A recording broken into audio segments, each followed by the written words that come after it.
open up our work session for September 5th, 2017 at this time. If everyone could please either silence or turn off their cell phones and then join us in the pledge. I pledge allegiance to the flag of the United States of America and to the republic for which it stands, one nation, under God, indivisible, with liberty and justice for all.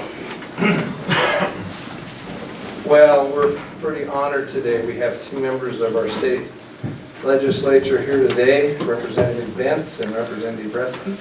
Welcome and thank you very much for coming to our part of the world to update us on the legislative session. Well, we're extremely happy to be here. Do we need to say our names to the record here? Or? If you would, please. And we are videoing the meeting. The paper does that, so Sure. everything you say we can and will be used. Yes, yes. Okay, I'm State Representative Cliff Bentz, District 16. And I'm State Representative Warner Reschke, District 56. So how much time do you want to allocate to us this morning? You know, we don't get to see you very often, so I think our fellow work session commissioners is free and open. will give you as much time, pretty much, as you need and would like to have. Well, thank you. So I have, as you know, a PowerPoint presentation that I usually show, and because I'm not normally joined by someone else, this puts me under a lot of pressure. So if he screams out something like alternative facts or something like that, that's all for the best. Representative Bentz, before you go on, our road superintendent, Kevin Hawk, is in the back of the room, and then I think you know, yeah, over there. And then in the back of the room is David Berman. He's our property and facilities manager here, but then Steve Brown, Department of Corrections superintendent here. So just so you know, and then Jimmy Hall is from the paper. Sure. That's great. Yes. Well, and you'll forgive me, my father was put in the hospital last night, and so on occasion, I will be checking my phone to make sure I have his healthcare for his power of attorney for healthcare decisions, and his situation, although not grim, could become that. So if I have to jump on leave, you'll forgive me. Yes. That will be what's going on. So what I thought we could do is zoom through my PowerPoint at considerable speed, interrupt any time with whatever questions. And the same true, Representative, you can just jump in and add in whatever comes to mind. So let's get started. And I'll just quickly add, in case you don't know, Representative Bentz was one of the chief architects of this. And so he was the representative for the caucus, and he was the point man for a caucus on this whole thing. So he's going to know, you're talking to the guy who knows the most. Well, when you say, for the audience, when you say point guy for all of this, explain. Point guy for the entire Republican House caucus. So. well, the transportation package is what he's talking about. I think Representative is we are fortunately we're led by Representative Mike McLean, who I think also represents part of this county, and he did a wonderful job. And just before I leave, who did what? This representative did a great job, and I'm not joking. It's easy to blow smoke in these kind of situations, but the truth of it is we're very fortunate in having him follow his predecessor, Gail. Gail is missed because her clarity in stating her positions, yes. But Representative Reschke is very, very close in being clear on what his district wants and needs, and so you guys are very fortunate. We all are in having him in our caucus. So with that, let's go ahead. For one thing for the audience, we actually have 3 state representatives for the whole of Lake County. Right. After the 2010. You cover the kind of southern half, and you're covering kind of the eastern half, and McLean's covering the northern half. Right, I like to say I have the best half, but we have 2. My house has 50 feet within your. Yes. You make one wrong move, and he's across the highway. Yeah. So how do we? Let's see. We make this start slideshow. Can I see that? Is that? Anybody read that thing? Yeah. First design, go right. Yeah, keep going. Keep going right. There you Slide go. right there. You got it, go. Right, from the beginning. All right, and so if I just keep hitting this button, will that move us forward? Correct. Oops. It should, So I'll get rid of that. You can just hit enter, just click off of that, hit enter. Okay. Oh, you don't have the, How about this? sorry. How about this one? No, move it over to the other side of the screen. go over here. There we go. There we go. All right, so there's my district, and we're sitting right there. And of course, this, as everybody knows, as I often say, if cows could vote, I would be governor. Perhaps even further up the ladder, I don't know. I can. And so this is a brief pictorial. I take a picture out of my window every morning and send it to my wife over in Ontario. She's a veterinarian and has her own practice, so she can't join me in Salem. And this was January. And this is us. And Representative, you're there, over here somewhere. Yes. You're right. Oops, it's not going to show up, is it? Grass. So, well, well, we're both there. And so here's how it looked in Ontario. When I left, that's my house in the upper left corner. Crazy amounts of snow. So I spent the last week and a half before I left shoveling. I was actually shoveling a building I own part of in Ontario. That's my snow shovel. And I'm talking to the governor. She called. She goes, "Do you have a problem over there?" You know, it's really something. And I said, "Yes, we do. These are some of the buildings in Main Street, Ontario that collapsed. We lost somewhere around 500 buildings." Wow. I hadn't heard that. This is how it looked in Salem, so you can see it was a different world. I got the governor to fly over with us, and it was very nice of her. We got it. That's Governor Otter from Idaho. We got in that helicopter and flew up and down the valley. Before that, we had a town hall meeting to kind of go over all of the problems that we were having, which were considerable. And this is some of the pictures. The helicopter in the upper left-hand corner we actually flew around, circles around it as it lifted people off the roof of a house in Weiser, Idaho, right across the river. And of course, that's Ontario on the right there. Then March, there's beautiful trees, cherry blossoms. This was actually a little further on. This is May. They were moving some trees Yes. out my window. What, you want to talk about that for a moment? Sure, so there's some renovation going on in the Capitol, and there's 4 trees that are on the historical registry, so your tax dollars that were $300,000 to move 4 trees. And they moved them successfully, and they still live, Yeah. but, It was very interesting to watch. They yes. drove drill steel about 4 feet under those trees, and that was interesting. And they lifted them up and moved them with the one. They just swung the crane around and set them down about 150 feet away. There's our sumptuous offices. Ours are about the size of a small broom closet. And then June, and then July we got out on the 7th, and were able to come home. It certainly burns out most of the year. There's Senator Ferrioli and I on our last day. The Senate actually adjourned before we did, which is the first time in a long time. They usually try to drop the gavel at the same time, but they became impatient with the House and quit. So anyway, it was kind of fun. So the dominant theme for the year was the $1.8 billion deficit. I call it the so-called deficit because, frankly, we Republicans disagreed with whether or not we were that short. Our income had increased $1.3 billion, and the 1.8 was stacked on top of that. So what they're really saying is our need increased by about 2.6 billion. Our income only increased by 1.3, and therefore we were short. My math is almost as good as the rest of us in Salem. So why the astounding and non-sustainable growth? And the answer is partially here. Medicaid, we added 300,000 folks. PERS, the unfunded liability is going through the roof. You guys would know this better than most. The state employee costs continue to skyrocket in large part because of healthcare premium increases. And then, of course, Oregonians continue to vote for good things, but they don't put any money with them. And so Measure 98 was, of course, continuing technical education. And we all agree it's great, but they didn't put any money in there when they made it mandatory. So that caused a shortfall. The Outdoor Education Fund was only $44 million, but that came directly out of lottery. I voted no on both of those because I really dislike seeing good ideas with no money going with them. So the entire push for the first 5 or 6 months was on raising taxes. We Republicans said no. We said these 3 things. We said, sure, we're going to need some more money from somewhere because if we just look at PERS alone, the situation is incredibly grim.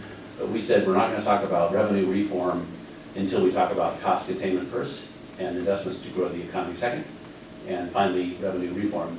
Sadly, there was just lip service given to number 1. There was almost nothing except the transportation package when it came to number 2, and then revenue reform fell apart about a month before the end of session because we refused to move. On that second one, investment in economy growth, it only makes sense to generate revenue is to increase the economy. Why wasn't people more engaged in that second? Shoot, I can't make this go back. Please ask that question again. Well, number 2 was invest in economic growth. It only makes sense if you have economic growth, you have more revenue to your coffers. Why would people not interested in pursuing that one? I think it's because of timing. Economic growth doesn't happen overnight, Right. whereas a tax increase does. And so people want to, I'm being mean, I'm sorry. My Democratic colleagues take for granted the thought that the economy is going to grow.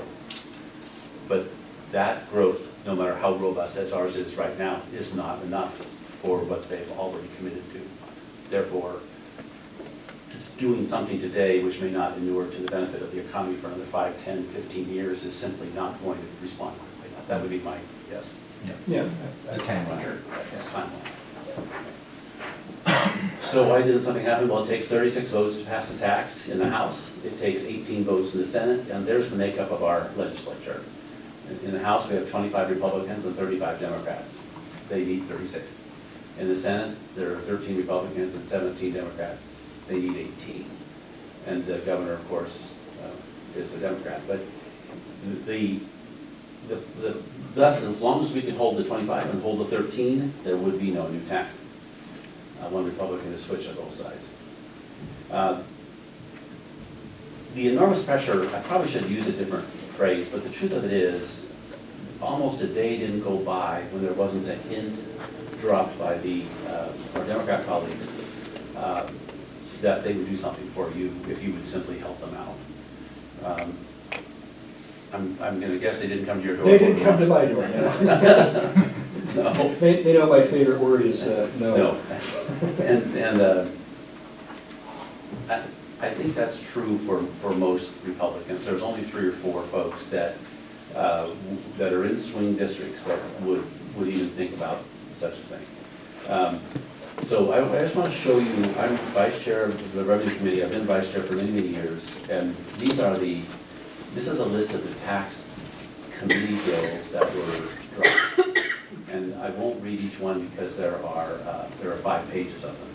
And each of these taxes was suggested as something that could be done to help out, fill that $1.8 billion shortfall.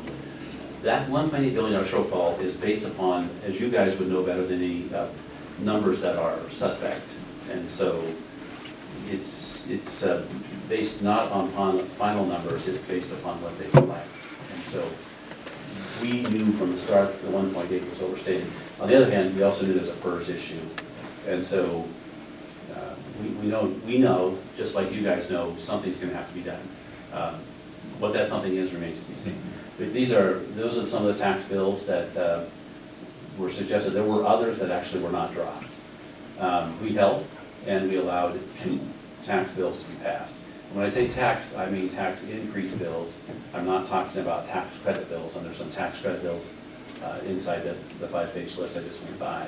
The 2 tax increases were first the hospital provider tax that would raise $550 million by taxing hospitals and insurance proceeds. On hospital, was that for privately owned, for profit, or nonprofit, or both? It's for any hospital that receives Medicare and Medicaid monies, the way that tax works is you pay the tax on the amount of gross revenue that comes through the door. You turn around and you point the tax so the federal government can see it, and then the federal government will issue $2 almost for each $1 that tax raises. And that money then goes in great part back to the same hospitals that paid it. So some people call it a shell game, some people call it a lot of things, but it's the way that the federal government tries to force hospitals to generate part of the revenue that the hospitals then pay. And we have one representative, we're so fortunate having Cedric Hayden, who was our front person on this. He did a wonderful, wonderful, wonderful job holding it to the level you see. It still was not what he wanted, but as we approached the end of the session, it became apparent that our foundation, we were in danger of one of those votes, of our votes moving over. So at that point, we arranged to have this bill pass, even though all of us, we all voted against it, and except for one of us, Sal Esquivel from Medford. That is now going to be referred to the ballot, we think. I don't know if they have enough signatures. 58,000 or 60,000 signatures. So Representative Benz, if it's going back to the hospitals, is that the reason that it's keeping 350,000 low-income Oregonians on Medicaid? In part, yes. When we say it goes back to the hospitals, much of that money, when it goes into that particular space, will come back to the hospitals. Not all of it. And much of our small hospitals are in part subsidized by exactly that. So you have to be extraordinarily cautious when you go in and start flailing out about how bad these taxes are, because they could have a extraordinarily negative impact upon small hospitals. And that's a lever that's constantly used against me and against others, as they say, you better support this, Representative Benz, or your hospitals and your small towns are going to get hit. So it's complicated. So this will be challenged by referendum. The second tax that we allowed was the transportation package, and of course, I was the lead on that for the Republican caucus. As you know, I've been there 10 years, and in my first full year, 9 years ago, I was asked to be on the Jobs and Transportation Act Committee of 8 people. And then about 4 years later, I was asked to be actually led the Columbia River crossing analysis and work. And then 2 years ago was on the gang of 8 that tried to draft it and failed because people wouldn't address the low carbon fuel standard. And then this time, so four times on transportation issues. Before we get to that, the Democrats did try to do away with some of the tax reductions we'd agreed to 4 years ago. They passed over our objection a removal of the pass-through beneficial treatment to small business. That would have raised $200 million by increasing taxes on small business by $200 million. That passed the House, but it failed in the Senate. Then we also passed a tax credit bill. This, in large part, I supported. There are things in it I don't like, but it did have the rural provider tax credit in it, which we got put back in. It was going to go away.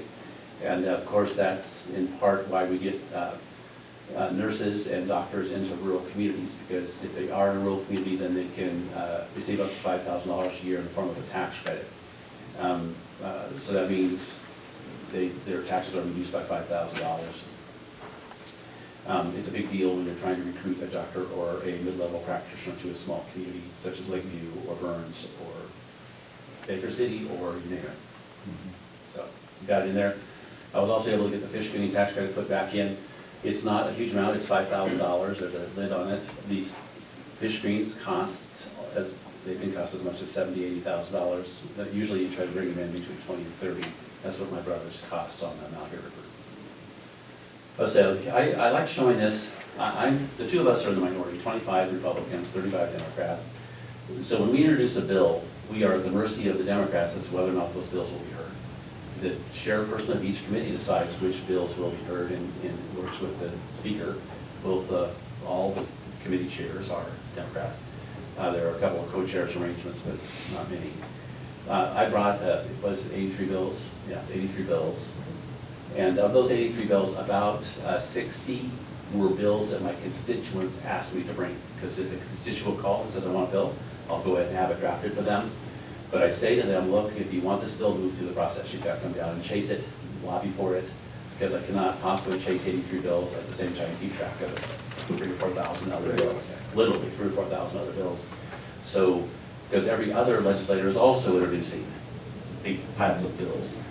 Of the 83, only 40 were supported by my caucus, and so those were the bills I dropped. By that I mean I dumped them into the process. The other 43 bills are just sat there. And then the persons that asked me for those bills, I would write to and say, hey, your bill is here. If you can find support for it, come on, we'll drop it for you. But if my own caucus won't support it, then no, I'm not going to either. But I don't want them to be robbed of the opportunity to come down and chase their own bills through the process. So among the 40 bills that we did introduce, 17 got hearings, which I thought was very good, and of that 4 passed, and I think ultimately there will be 6. That sounds like if you're getting graded on results, it's kind of pathetic, isn't it? But on the other hand, it should be really, really hard to make a law. I'm just saying, we've got a lot of laws now, and we don't need to be throwing 83 more laws in or modifications thereof, so that's my excuse for.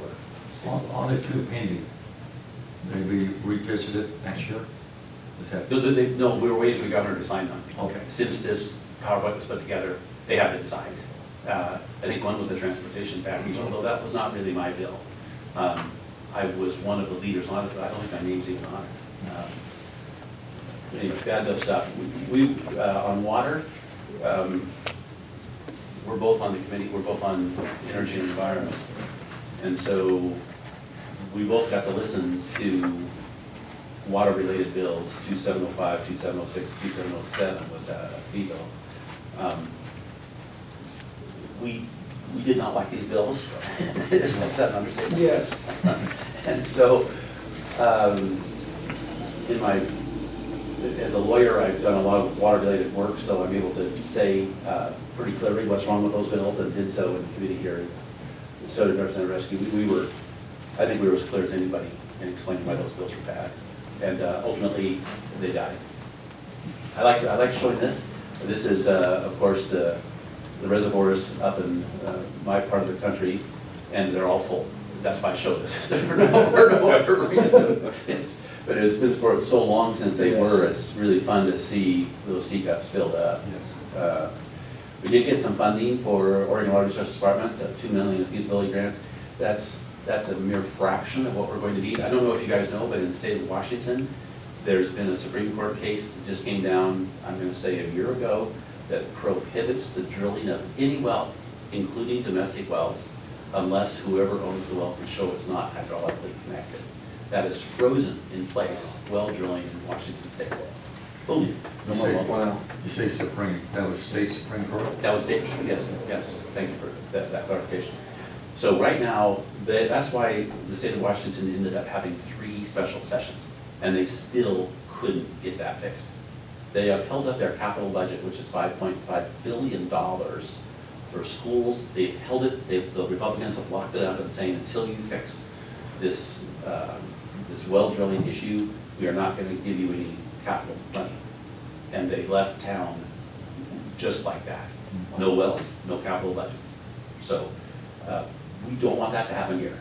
That means no houses out in the country, no nothing, everything stops. How do we head that off? Well, we try to figure out where groundwater comes from. It's really expensive. You guys know that. You're on top of a geothermal resource here. And boy, is it complicated down there. And so it's going to take millions and millions of dollars to sort out how much groundwater we can remove on a sustainable basis. And we all agree, the question is, where's the money come from? We do have 30 more for water projects, grants and loans. Again, it's a fraction of what we need. Sage grouse, we're able to get some more money in for sage grouse conservation. You may recall 2 years ago, I think, might have been 4, I was able to get $10 million allocated, much to their dismay, from OWEB, $1 million a year for 10 years to Sage Grouse. It was like moving heaven and earth, but I got it done. Mining, we got 1 bill. On that sage grouse, how did Western Oregon vote on that?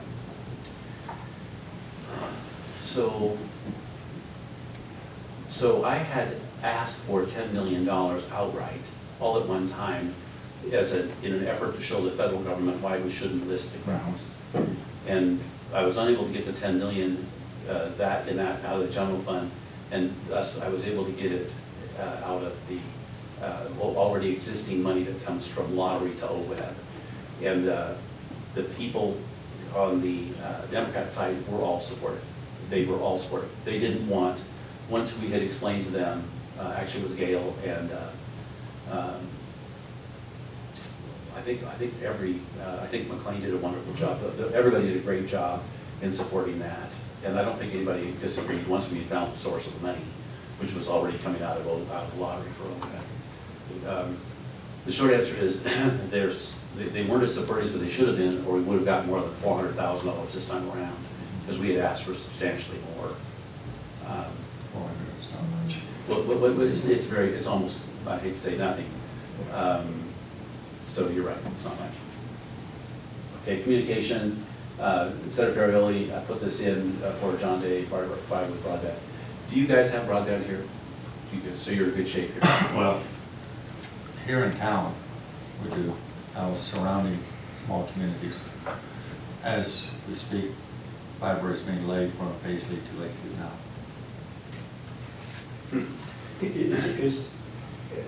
I've heard that Lakeview only has one, it's coming from Granite, so if that line ever gets cut or something dies, you guys go dark. Yeah. We did it last summer. And so the question is whether we can come 3 weeks. north so you can have a redundancy, or from the south, either way.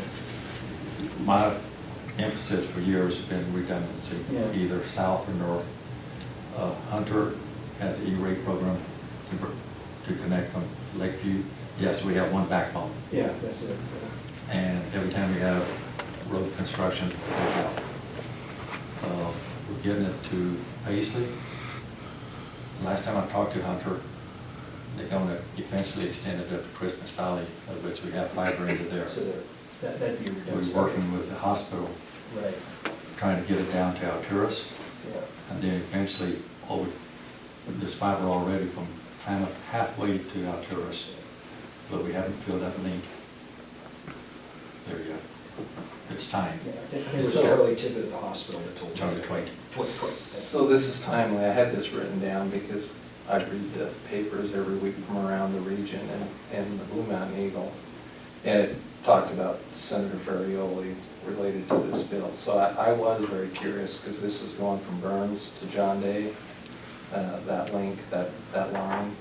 And then the 420,000 in the 911 system. I've been playing telephone tag with Nick Green, the city manager, and John Day, just to ask how did this happen? So let me tell you how it happens. The way it happens is, once you have reached a point of knowing everyone there, you go to whoever's in charge, you go, I want 420,000 for 911. And they go, okay. And then as the process moves, the 6 months that you're there, people say it's 5 and 6, you continually remind folks that you got your foot in the door for that amount of money out of the general fund. There's going to be a certain amount allocated to someone such as Senator Ferrioli, because he is the minority leader in the Senate, and he's going to be entitled to some sort of an ask. How much you'd have to ask him, how much more than what you see up there he ended up with out of this session. One of the things that makes me impatient with the process down there is that it works that way. On the other hand, I don't know if we did everything on a return on investment basis, we wouldn't see much over here because we have too few people. Yeah. So what is the proper foundation for allocation of that amount of money to a place like John Day? I mean, I'm serious here, you guys, because people will come in and say, well, you guys need to only allocate it in the most business-like way possible. You go, Portland's going to get every penny. Well, and that's not keeping in mind the fact that we do host a lot of folks from around the state, and emergency services would be one of those that benefits all those who come to that backyard to play, you might say. But I will say, and I don't, I know how, Jimmy's really good, but I know how newspaper accounts of things might seem, but I was very perplexed when they interviewed them. And they said the $420,000 that was going to 911 would free up general fund dollars in the city budget to do other things. Right, well, I haven't seen that article, or don't know who was talking, I don't know enough about it to say That's much. why Nick and I, we're gonna chat. Right, I would just say that when it comes to allocating funding, the majority party will do far better than the minority party. And unless you're in a position to understand how it works, and it takes years and years and years, then your area is going to enjoy fewer of those dollars than others. It's that simple. And I don't want to be mean about it or harsh or anything else. That's It's reality. just the reality.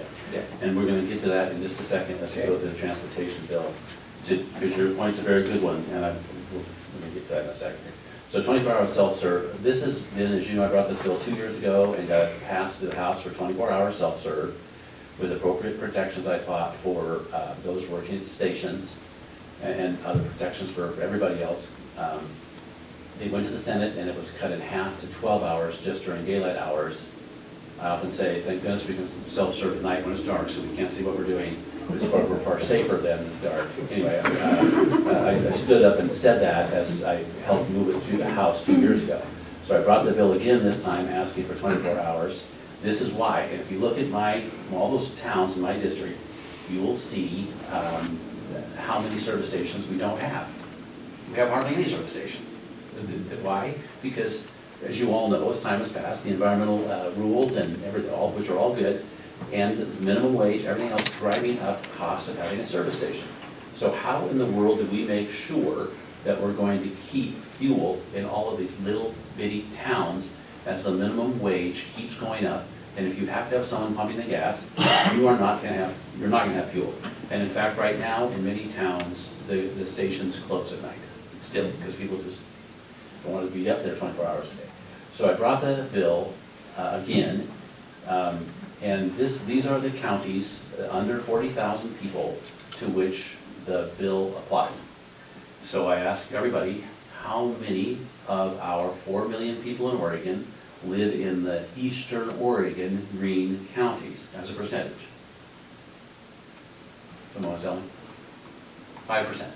The 5% of Oregon's population lives in the green counties that you see. And the ones on the coast I did not count. They still have self-serve, and in fact, a number of my Democrat colleagues wanted to take self-serve away from those counties. They suffered huge blowback from their counties because they knew certain stations would close. And so they immediately dropped that. I did some more changing around and got the bill fixed to satisfy Representative Witt, who's from on the Columbia River. And he then became a huge supporter, and we were able to get this bill passed. When I stood up on the floor and said, we're only addressing 5% of Oregonians, the bill instantly passed. I mean, you can see it passed the House 56-0 and the Senate 26-1. The one person is a senator. She is a senator from Portland, and she does not want to have to pump her own gas. Polls indicate that 80% of female drivers do not want to pump their own gas. Polls indicate that 80% of male drivers could care less. And I'm not exaggerating. But once I pointed out that only 5% of the people in Oregon would be benefiting by this bill, then they instantly passed. So now we have 24-hour self-serve. Okay, it's the transportation package. Before we would support it, we had to fix the low carbon fuel standard. And you guys, I think, are familiar with it. I don't want to take a whole bunch of time. But we knew that if we took the gas tax, which is the green line, and if we took the LCFS cost, which is the yellow line, and added them together, we would get the red line. And you can see then that if you put those two costs together, how much fuel is going to go up over the next 10 years. To 35 cents a gallon, I forgot what the gas tax increase was on this hypothetical. people don't understand how much the low carbon fuel standard, the LCFS, is going to add to the cost of a gallon of gas. But over the next 8 years, it's anticipated it will add 22 cents. Today is half a cent. The low carbon fuel standard, as you know, requires that the carbon content of fuel be reduced by 10% over the next, now it's 8 years. So how do you reduce carbon in a gallon of gas? Well, you pour alcohol in. That's what you do. You dilute it. Or you pour tallow, animal tallow into it. Or you pour palm oil into it. And that reduces the total carbon content of a gallon of fuel. The trouble is, that alcohol or that tallow, that's not free. It costs additional money. And thus, the LCFS has a cost. As the carbon content goes down, the price of a gallon of fuel goes up. So how could we protect Oregonians from this? This was my solution to it. And I think, as you guys probably know, I had a heart attack in early June in Salem. I swear to God, it was this work. I've never worked so hard on something in my life, and I mean it. Ultimately, I got the bill, the fix, put into the transportation package. It caps the cost of carbon credits, which I won't bore you with. It mandates that if the clean fuel program starts if we start seeing less and less and less fuel, then the program stalls. Instead of that 9% dropping or 10%, it halts it, freezes it, until we make sure we have enough credits and enough fuel. And then finally, it calls out at the service station the cost per gallon that this is adding. And that, in my opinion, is the most important part of the bill. Because if you go into the station and you see, oh my God, the LCFS is costing me 22 cents, do you think that people of Oregon will stand for it? I think the answer is no. And so to me, the biggest challenge is calling out, and now the law does just exactly this. And so, what a lot of work through a series of much arguments, we got that done. So why did this representative support the gas tax increase? Because in normal course, I don't support tax increases unless there's a clear, absolutely clear state of, you pay the tax here and you spend it here, then we'll talk about it. So what I did, as you guys well know, because I've talked to, I think, all of you about this, or at least tried to, I had hundreds of meetings, I have no idea how many hours, listening and studying to see if we needed more money for our roads. As you know, Baker, Grant, Hardy, Lake, Mount Airy County have literally thousands of miles of roads. We totaled them up. Here in Lake County, you have 2,453 miles of roads.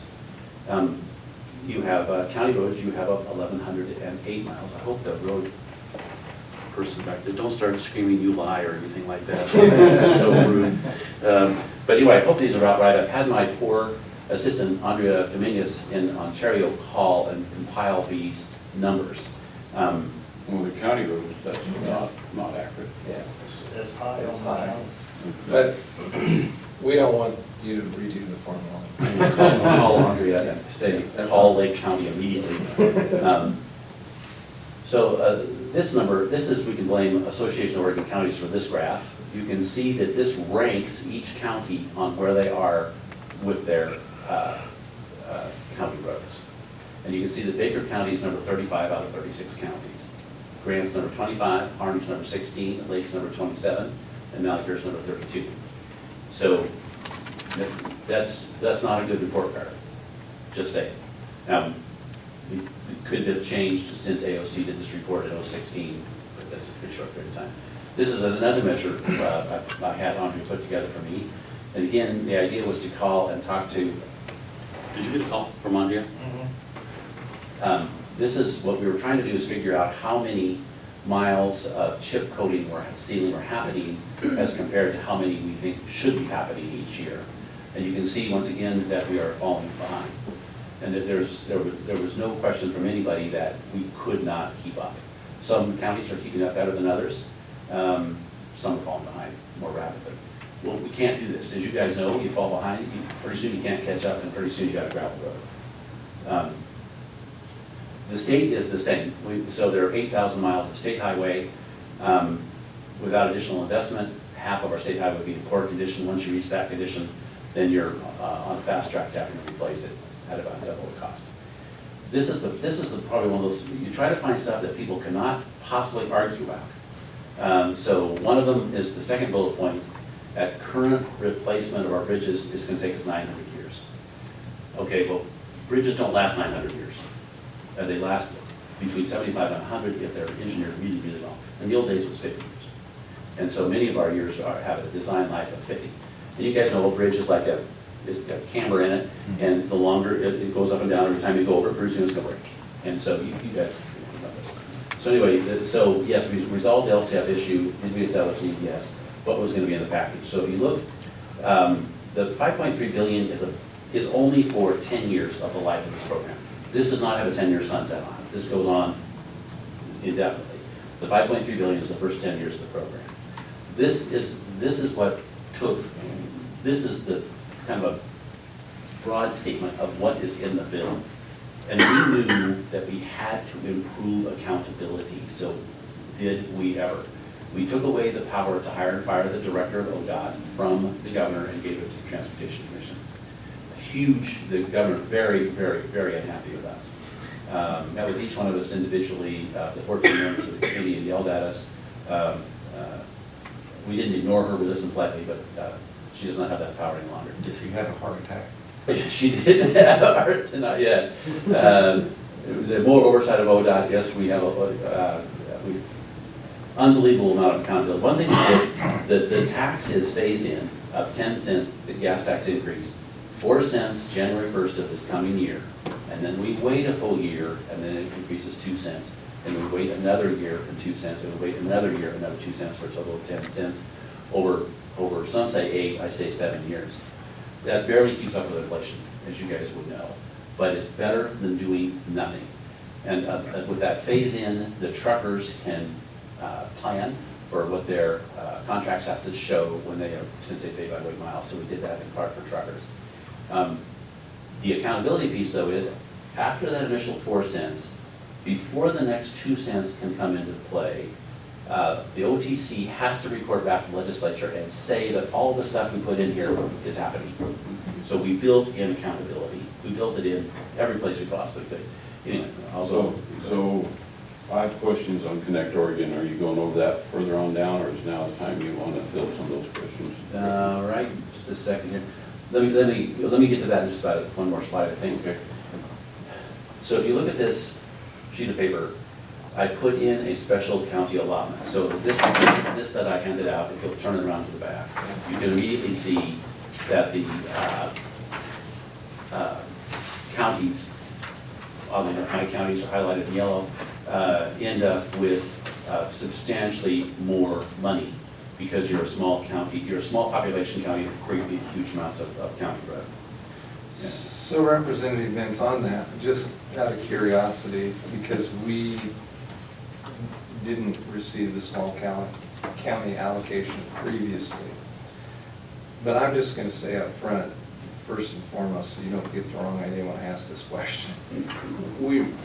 I think, out here greatly appreciate your efforts and others in this new bill. This is monumental, and we do very much appreciate it. But I'm curious about the grandfathering versus putting all the money together and going back, because we probably, if we'd had a little bit better handle on things, probably would have qualified for the small county allocation previously.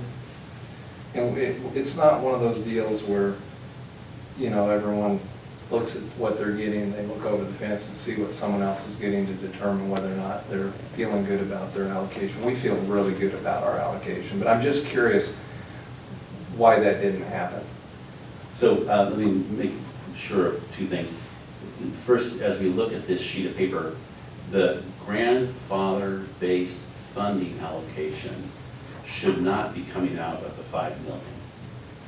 Now, I've never added them up to make sure of that, I've just assumed it. So I've never added up. If you move to the right where it says distribution based on ratio, I believe if you add that up, that will add to 5 million. I've not done that. I've not done that exercise. Well, it's done for us here. It shows. Yeah, it's 499. Oh, yes, thank you for that. Well, you'll note then that the grandfathered amount is in addition to the $5 million allocation. So what I thought I had succeeded was by salvaging that for those counties fortunate enough to have it. I don't have a clue where that came from. Yeah. In fact, I didn't even know it existed until I asked for this spreadsheet. This spreadsheet is because I couldn't figure out the AOC spreadsheet. And it was ultimately created by Victor, his last name, who worked for us closely for 6 months as our ODOT go-between, that he put this sheet together to kind of show what was going on. But the bottom line is, I was able to get the 5 million, and it withstood numerous attempts to shrink it. And boy, that's where I'll once again say how much we appreciate that. Now, I tried to tie your 5 million to inflation. I tried to tie your 5 million to any number of things to make it go up. I was not successful. I did salvage the 5 million. Yes. But every time they would try to take it away, I would simply say, no, let's tie it to inflation. And that was how I headed it off. Yeah. But, the grandfathering, I don't know how it got there. Yeah. That was either before, I don't know when it happened.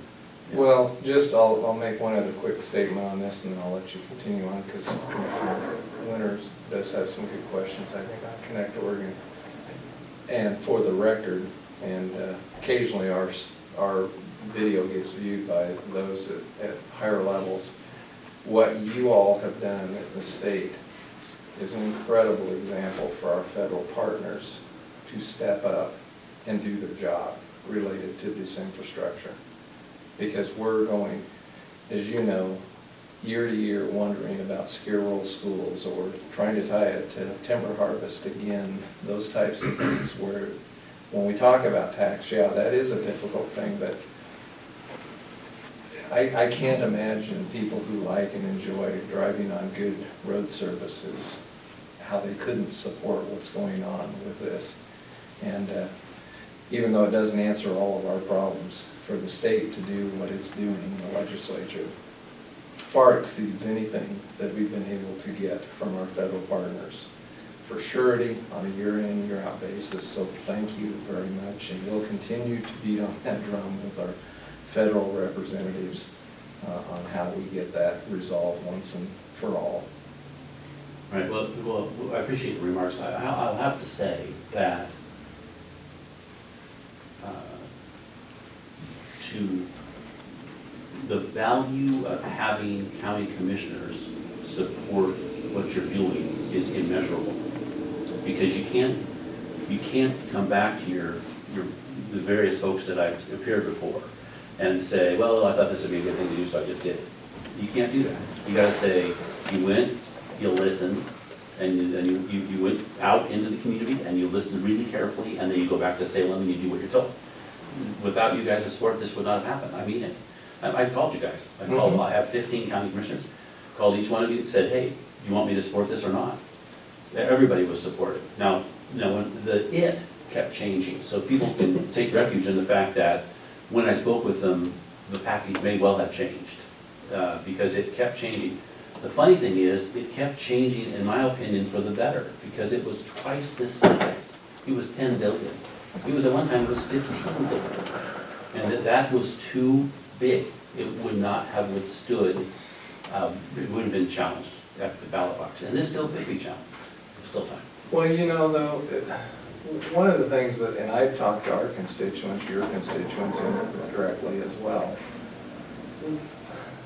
our gas here in Lakeview, since just before the eclipse mass movement, was 285.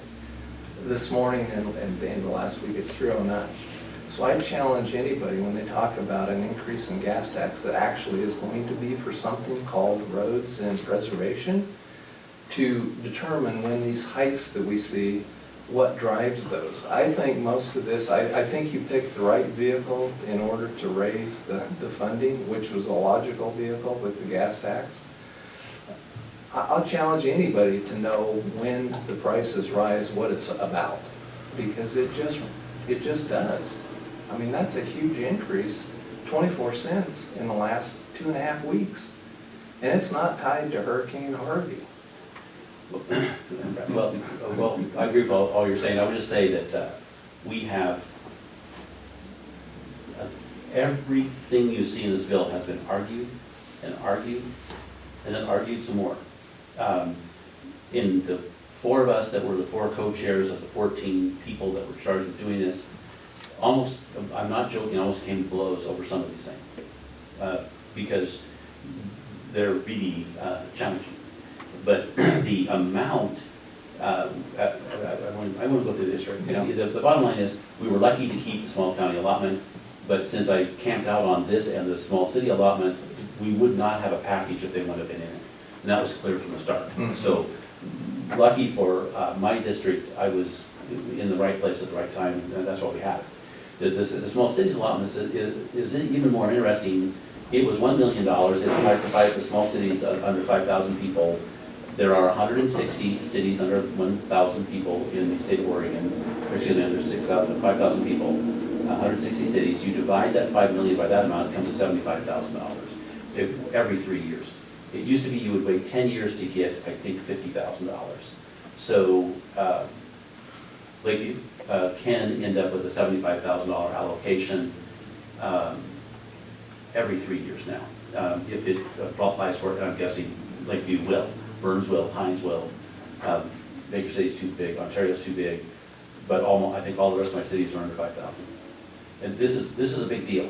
What my cohorts wanted to do, they wanted to raise it from 1 million to 2 million. I said no.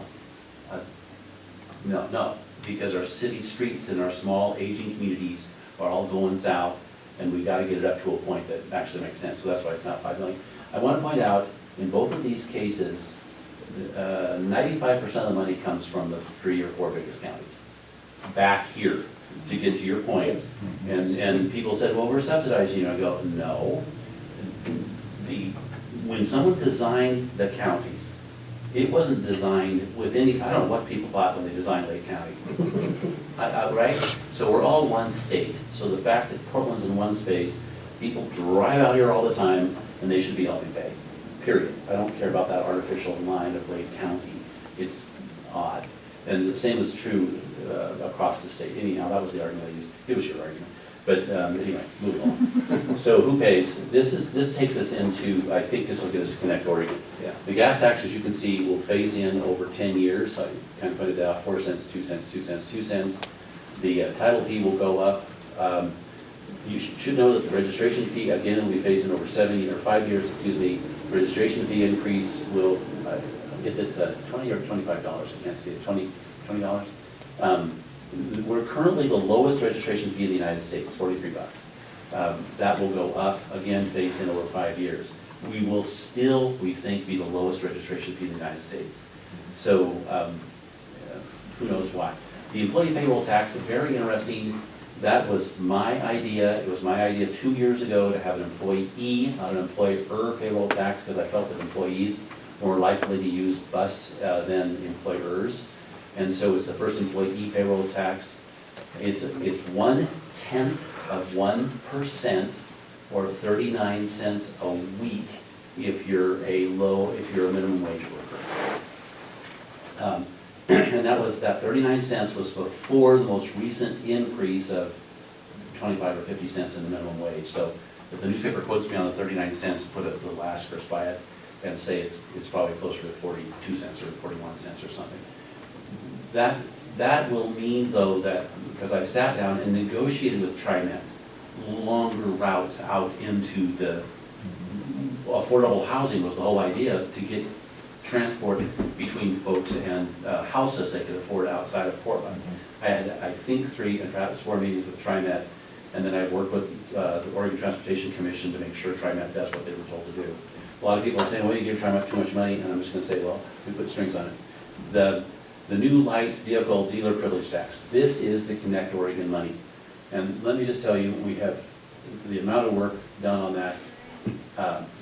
For a long time, several of the members wanted to put a gravel tax in place to fund Connect Oregon, because as you know, Connect Oregon cannot be funded with gas tax. It has to be something other. So the new light vehicle dealer privilege tax is 0.5% on new cars. If you buy a $50,000 car, it will cost you $250 at the time you buy your car, because that's 0.5%. That money then will go into Connect Oregon and will be used for things like rail, like here in this county. So there will be money available. Now, we put in 4 specific projects, and you can see one of them on the front page. You can see the Treasure Valley Transload Facility for $26 million. That does not come out of that tax. We took that $26 million out of lottery. We actually took $31 million. It should have been $71 million out of lottery for the 4 projects, but this is a reflection of my not having the political power to make that happen. I really did try, but we ended up with $31 million, and that means it'll take a while before we get through the 4 specific projects. One is this one, that really doesn't count, but the other one is a transload facility in Albany, and then there are several projects up in Hermiston that will take Connect Oregon money that will be paid out of that before we start seeing the money going to other Connect Oregon projects. It raises about $24 million a year. That might be a biennium. I think it might be a biennium. And then half of that roughly goes to an electric car subsidy, which was part of the quid pro quo we negotiated for the low carbon fuel standard fix. So the challenge, and it's very specific to what I work on and to Lake County, I guess, with Connect Oregon and the earmarks, taking all that money, it took away any opportunity for projects that we had in the hopper ready to go. We had our rail project was 3 out of the money last year.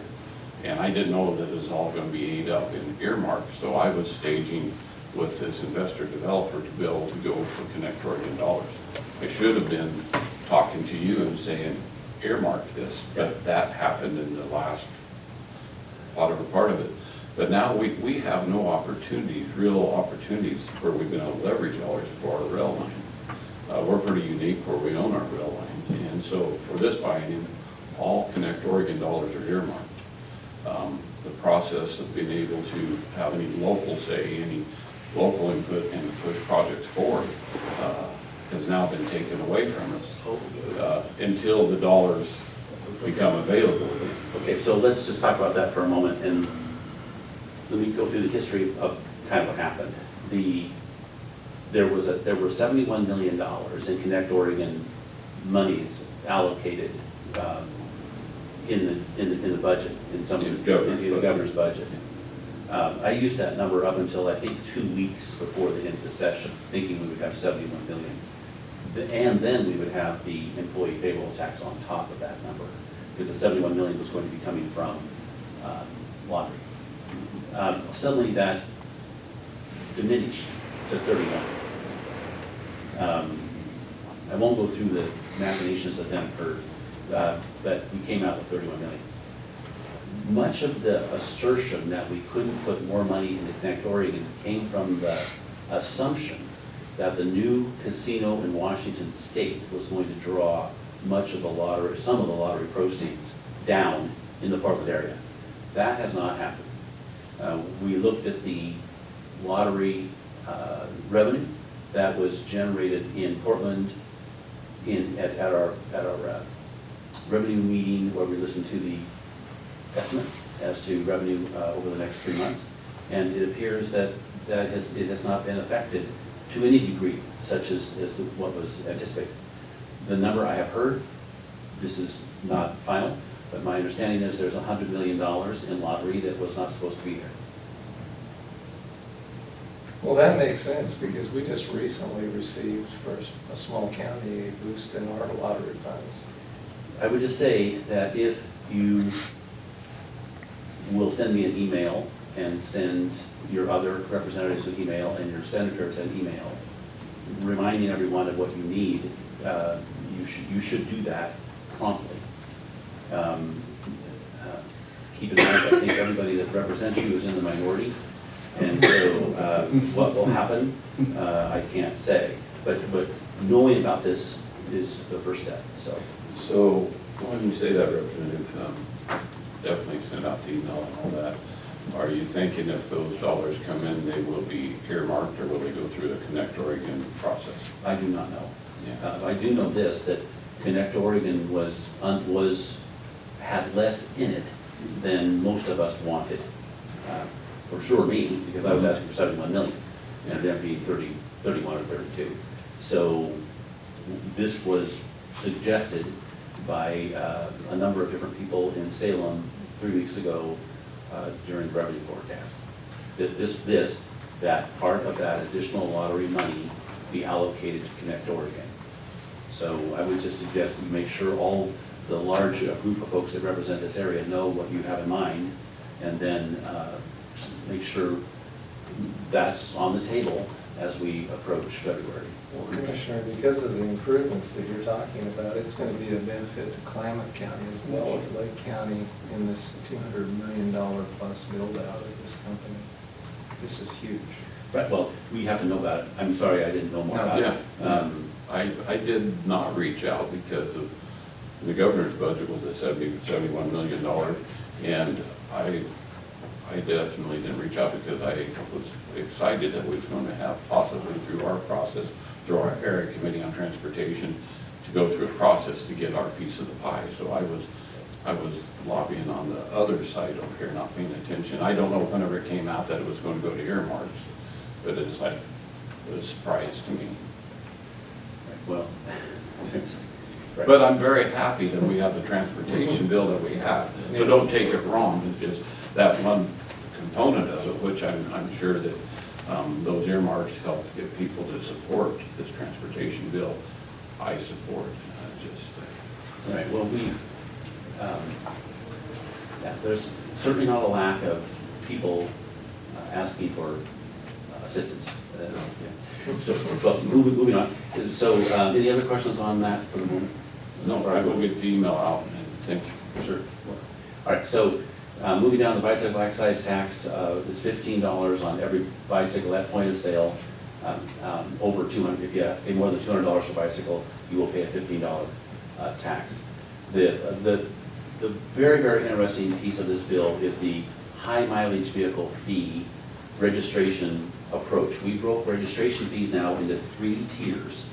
So if you have a low mileage vehicle, you will pay the lowest registration fee. A normal mileage, whatever normal is, you will pay normal, and if you have a high mileage vehicle, you will pay a higher registration fee. Why? Because you're paying less at the pump. So the idea here is we're beginning to transition out of gas tax and toward a mileage-based system.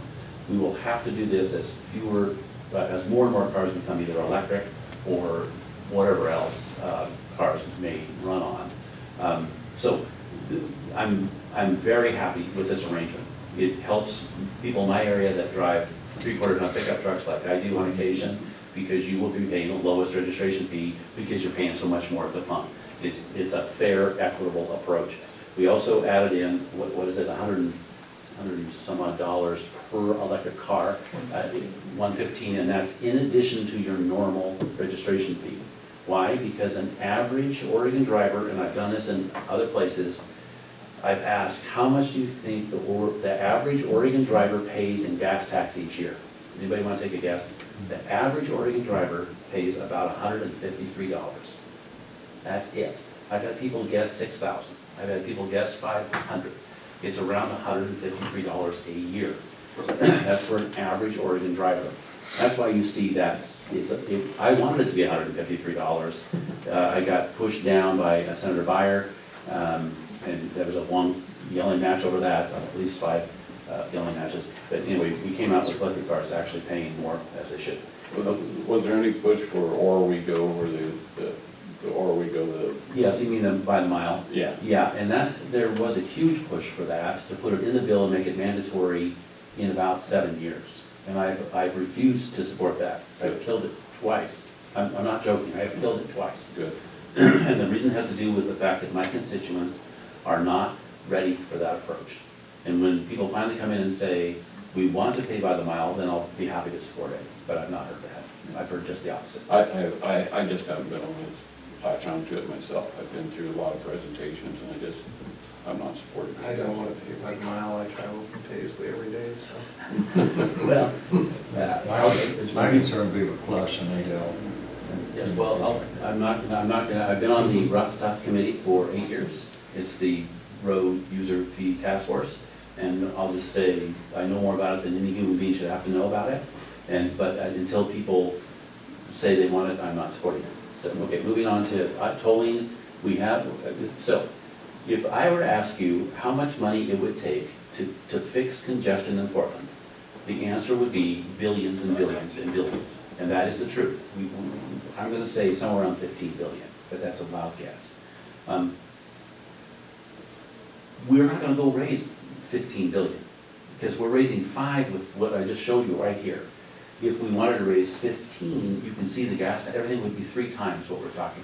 We cannot go to the people of Oregon and say, we're gonna raise your tax, instead of 10 cents, 30 cents, and we're gonna take 20 of that and put it in Portland. You will all say, no, and you will vote down. So we cannot raise our gas tax and stuff enough to fix Portland. That's why we're gonna have to do tolling in Portland, or it won't get fixed. That's the logic. Do you think we'll get that done? I don't know, because the rule of thumb is you cannot toll an interstate, but there are exceptions. You can toll an interstate if a bridge falls down. You can toll an interstate if you add another lane. So there are a series of exceptions. I talked to Congressman Walden yesterday as he was flying back to DC about this exact issue, and we're trying to make sure that federal legislation does not preclude us from even utilizing those exceptions in Portland. Because there are certain people who are trying to head that off, which I think would be highly unfortunate. Because I don't want to go out here in the Lakeview and say, you're gonna have to pay more to fix Portland. That's all backwards. It's wrong. So, anyway, that's why you see it up there. We'll see what happens. And so the direct benefits, some of the people, and those are all people from Malheur County who came out to testify in support of the transload facility, which is going to happen. This is the sheet you have in front of you. You'll see the Lake County gets $122,000 a year for transit. People in my area are beginning to understand that as people age and as other people can't drive, having a bus service is incredibly important. In the Ontario, Nisavale area, it's incredibly important because we can now bring people, we think, out of Idaho to work. We have to do that because we don't have a labor force large enough for all the jobs that are now starting to appear. And we think we're going to have between 200 and 700 jobs over the next 2 years. And we don't have 200 to 700 people ready to work. So this transit piece will help us bring folks out of that area.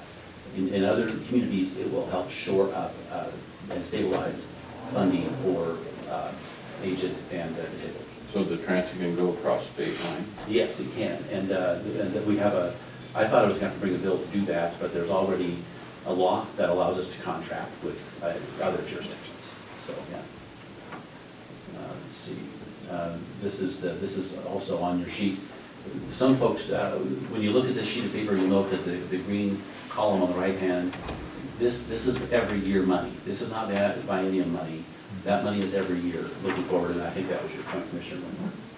And then these are the transit funds that'll be coming to folks each year. You can't just sit there with your hand out. You have to have a transit plan.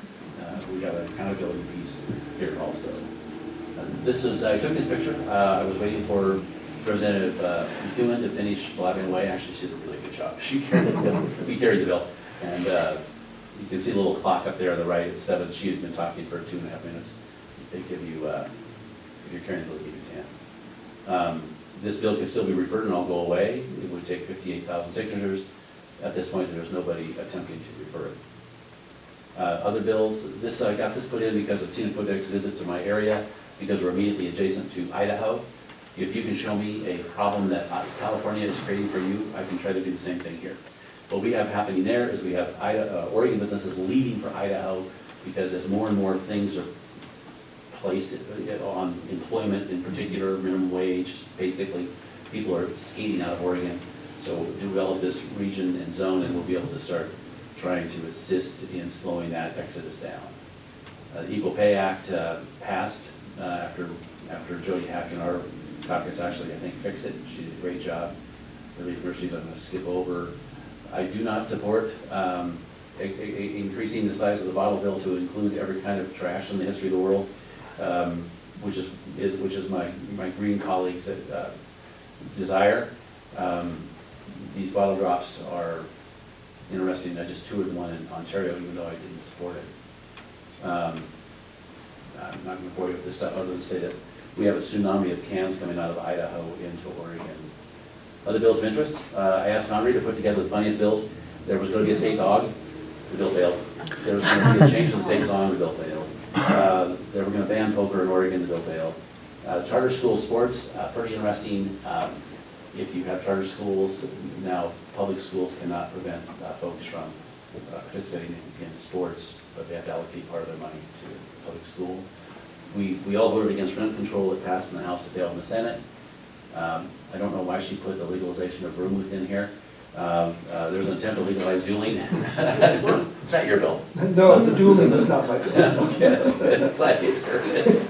Okay, like the legislation, as we look, the carbon tax, almost for sure there'll be a cap and invest bill in just 4 months, and you'll see a bunch of this other stuff happening.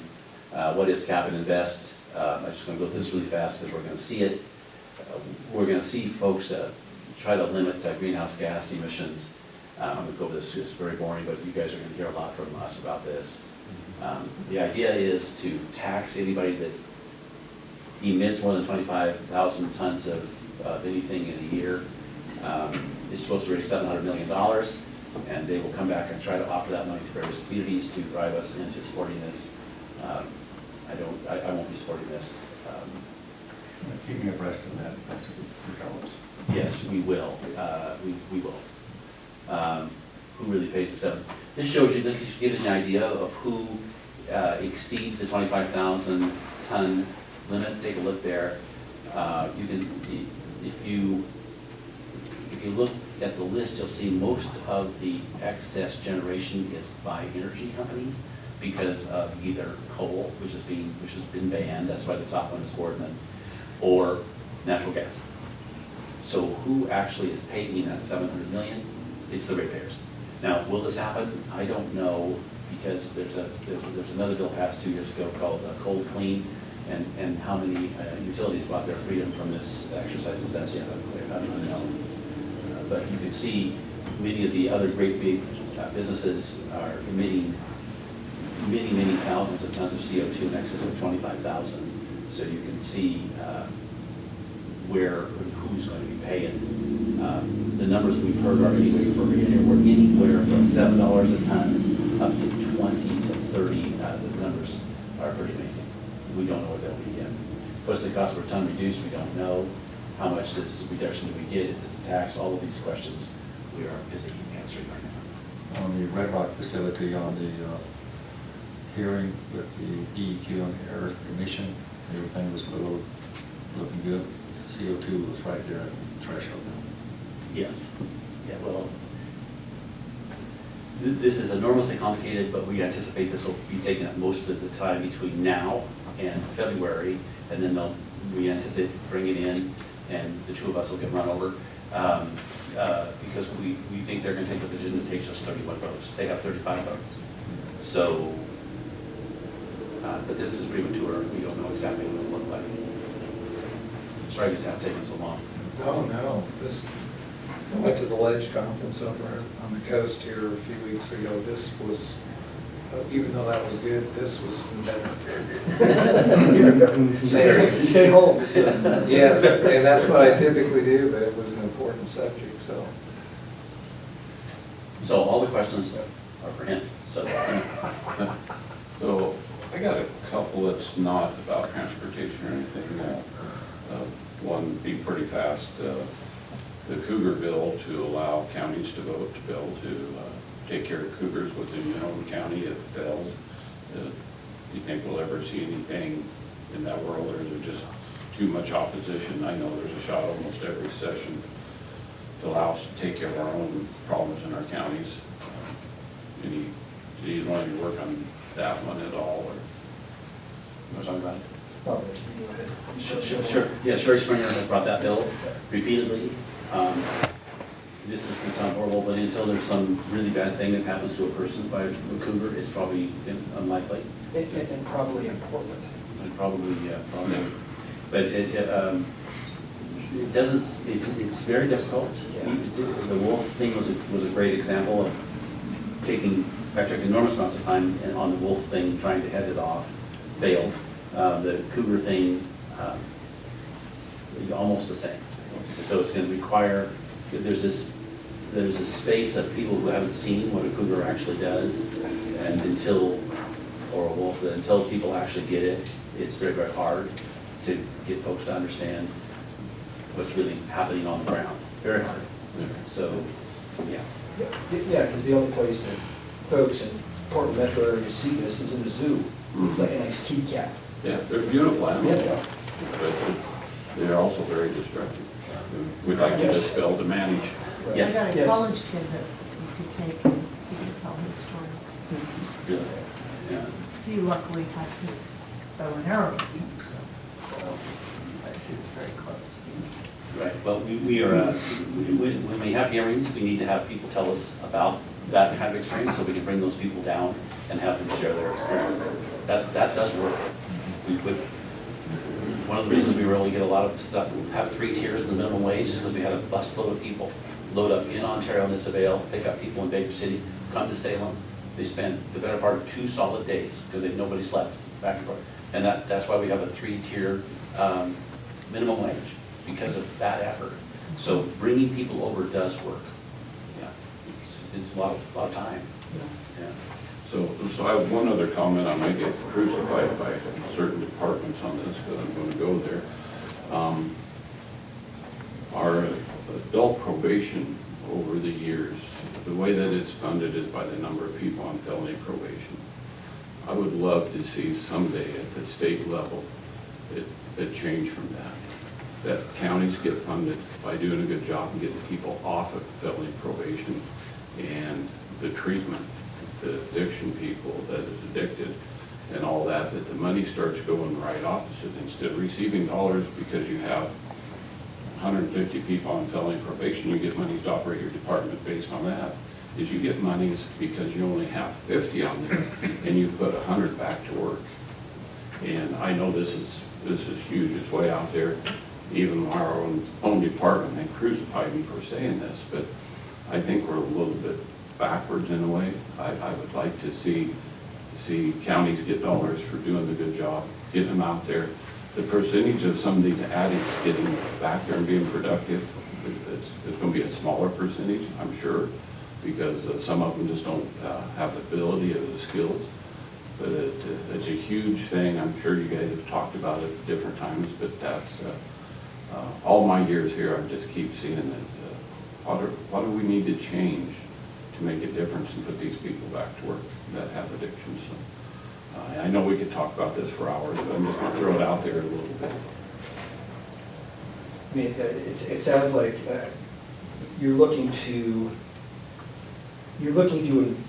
incent good behavior, in the sense, instead of punishing bad behavior all the time. So it's just kind of looking at the coin a little different way, or the Rubicon a different way. So yeah, I think it's an ongoing discussion. There was a lot of discussion around justice reinvestment this whole time, and yeah, I think we need to continue to discuss it, because I don't think we have the right mix. I don't think just incarcerating and throwing away the key on many crimes is the right approach.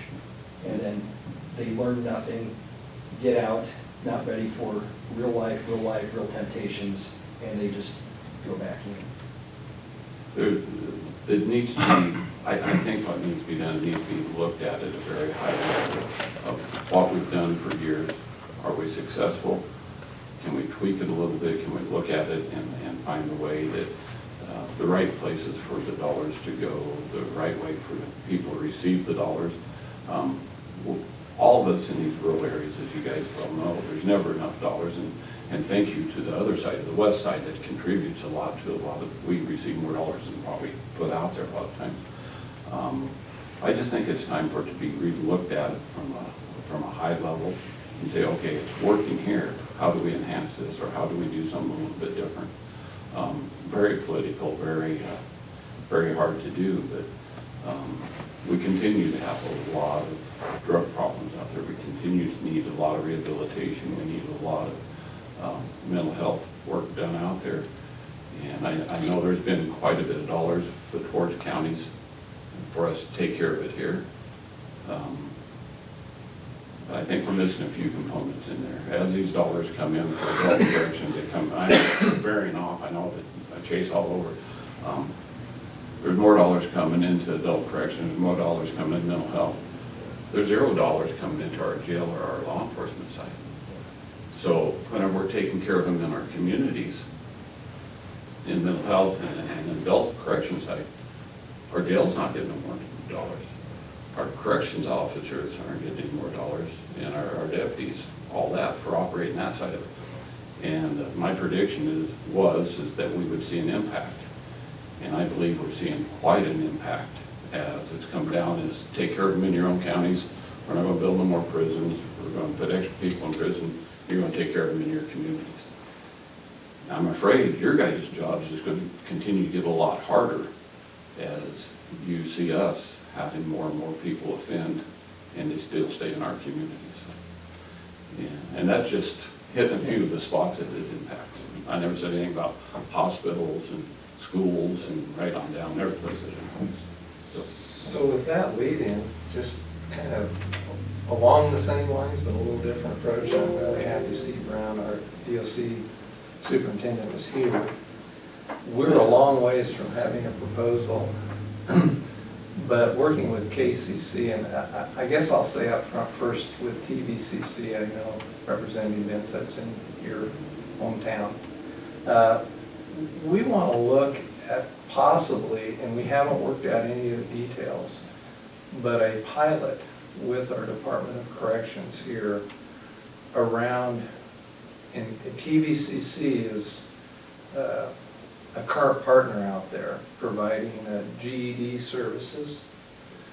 And there's a possibility, because we're currently represented here in little old Lake County by 3 community colleges, one way or the other. But KCC is by far and away, just say it out, the #1 community college supporter of Lake County. It's students, it's adults, it's schools, etc. We think we can come up with a model because of the workforce issue, the workforce reinvestment, the Workforce Investment Opportunity Act, shortage of dollars, and the need here in our county.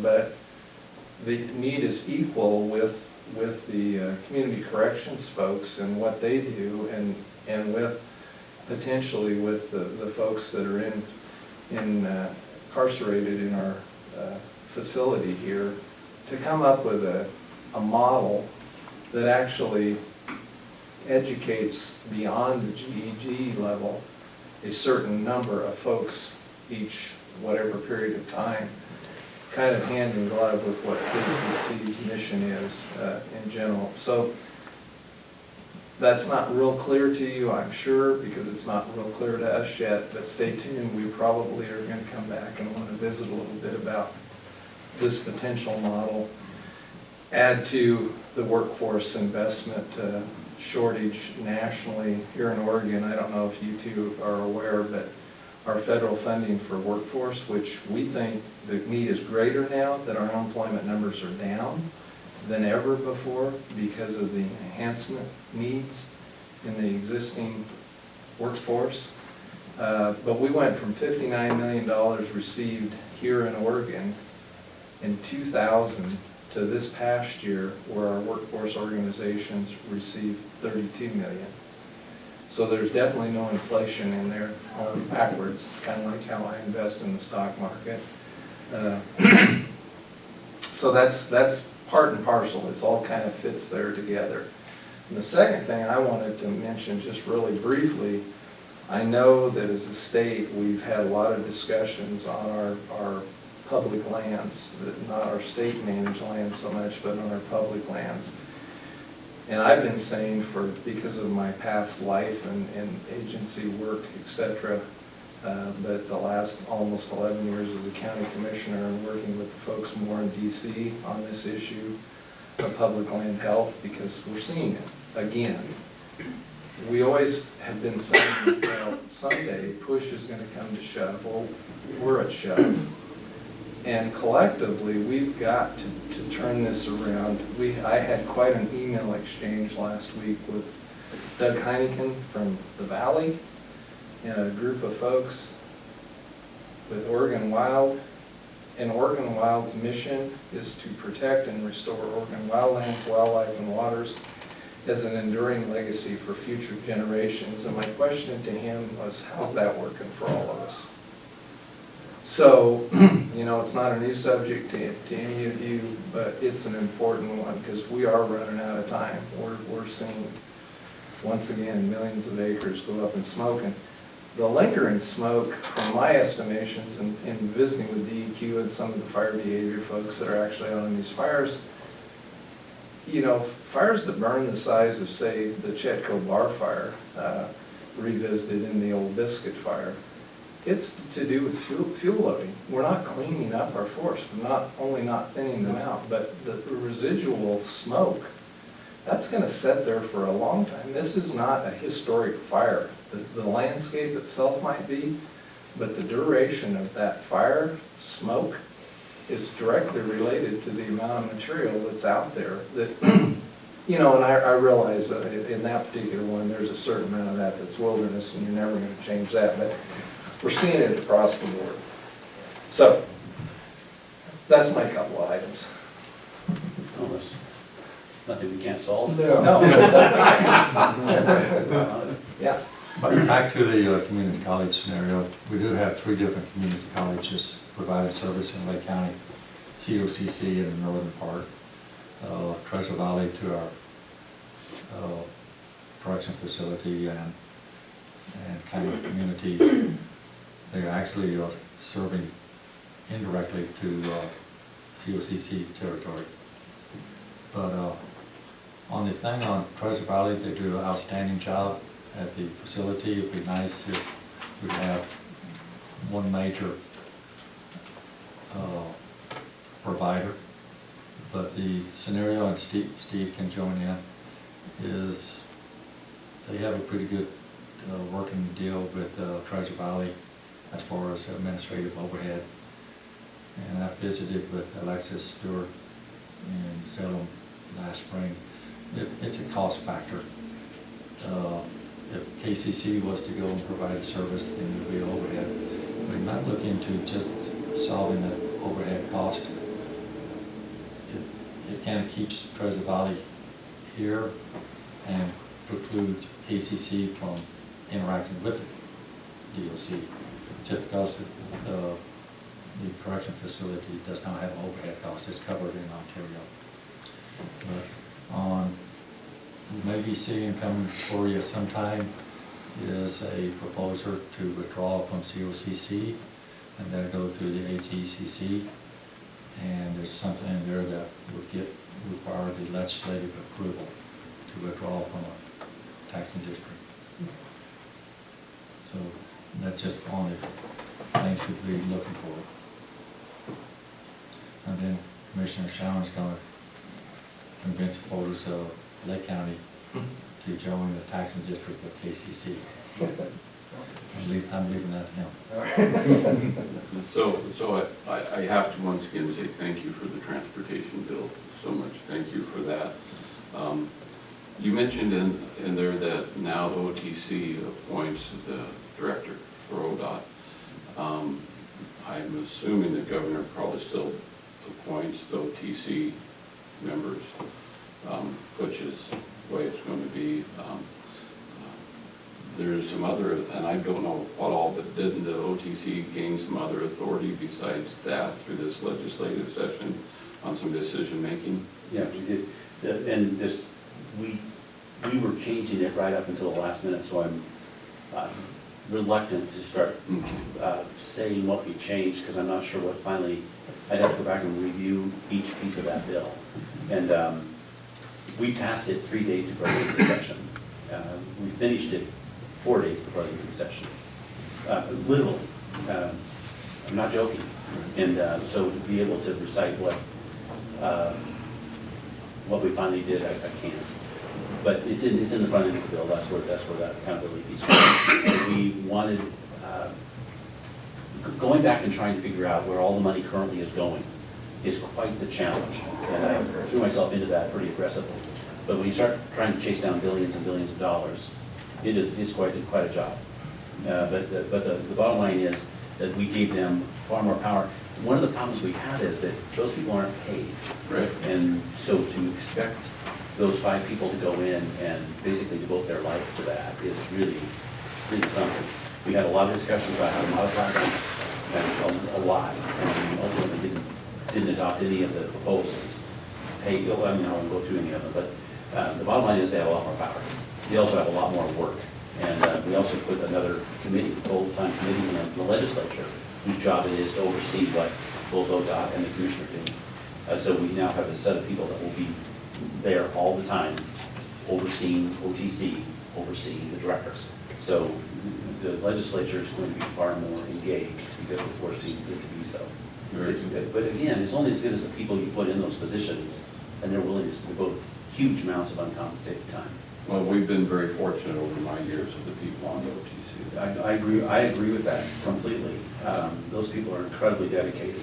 But the size of the workload is, yes, a lot. Yeah, but anyway, we get more power. Yes, thank you. Anything else for today? I don't have anything. Just that the increase in fuel costs due to the additives, Yeah. going to be this much, and then there'll be also an incremental percentage increase on top of that. Yes, in fact, in going through that entire exercise, it dawned on me all of a sudden that capping the credit cost, which is the half that you see coming on, excuse me, which is not on the ad. Senator Ferrioli, we don't need to talk to him. All right, so it became apparent that half the cost of that 22 cents we anticipate over the next 8 years was coming from the additives, and the other half from the credits that you have to buy to offset the fact that you're burning dirty fuel. The only way I was able to finally figure this out is by having the oil companies fly in experts out of California and out of Seattle that came down then and spent time with me, then on the phone with me for hours and hours and hours and hours to sort this mess out. And again, one of the problems we have is that the problems that we deal with are so complicated. I finally became incredibly upset at various people and said, why am I doing all this work? A, I'm not qualified, and B, I don't have time. So what you find down there is when you have a really, really tough issue, you better go find some people that are truly engaged and have them bring in the expert help, because we may know a lot about a little, but you gotta, it's really hard. And I'm not suggesting that we don't enjoy what we do. I really do enjoy it. But pretty soon you get spread kind of thin, and the product, the work product becomes not what it should be. So, anyway, yeah, it's going to go like that. Yeah. So what you end up is with Rep. Benz knowing a ton about transportation, the low carbon fuel standard, and the minutia in that, and then wonder why he voted incorrectly on all these other bills because he didn't have time to know what was going on. Hey, I was never incorrect. I didn't say that. It was a hypothetical. That was part of the transportation bill, he just went under the bus. We kind of in the same boat. We tend to spread on so many things, you cannot do 100% on any one. Right. But you're really lucky if you have quality people in our caucus, and we have some really good ones. And I want to give this guy due credit. He's a smart guy, and that's what you want. You want smart people that will. You guys know this. You're only as good as the crowd you associate with. So. Surround yourself with good people, the job you keep. Right. And we keep me abreast of the cap investment. Yeah. That will be the topic It's going to be a big topic. until March at least, and then some. I attended one meeting up in Salem, AOC on that. They didn't really dive into it as much as I thought they would, but I can sense something coming strong. Yes. And one last thing, one of the things I've asked the Speaker and the President of the Senate to do is set up a committee to address spending, tax reform, and PERS in one committee. It's been suggested to me by leadership that that will not happen until March. That suggests that something else is going to happen in February. And I think that something else is this. But after that, then every bit of focus is going to be on taxes. One of the reasons to wait is because the federal government's activities, which of course you probably heard about this morning, is they're meeting as we speak in DC on changes. Those changes will have an enormous impact on you three, because if the federal government does away with tax deductions, we are tied to the federal tax forms. And that would mean that those deductions would also go away on the Oregon return. One of the deductions they want to do away with is property taxes. So everybody that pays a property tax to a county will suddenly find that the 1/3 that is actually paid because they could deduct it from their income will no longer be paid. So the tax hit of people in Oregon will go up because they won't be able to deduct those taxes.